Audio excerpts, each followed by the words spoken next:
মনটা খুবই খারাপ। পাখিটার বাচ্চাটার অবস্থা কি হাল করছে। বুড়া পাখিটা বাচ্চা বাচ্চা ছোট রেখেই ডিম পারছে খাঁচার ভিতরে। তো ভয়তে ডিম পাড়ার কাঁপে। পরে বুড়া পাখি দুইটা মিলে দেখেন পাখির বাচ্চাটার কি অবস্থা করছে।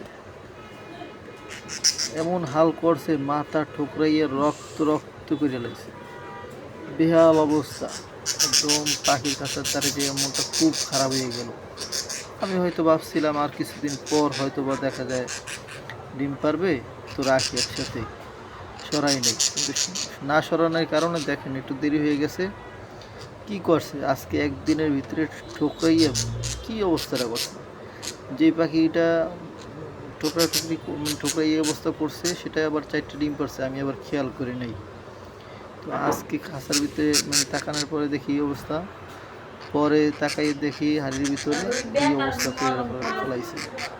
4টা ডিম পারছে, তার জন্য নিজের বাচ্চাকে নিজে ঠোকরাইয়া বেহাল অবস্থা করে লাইছে।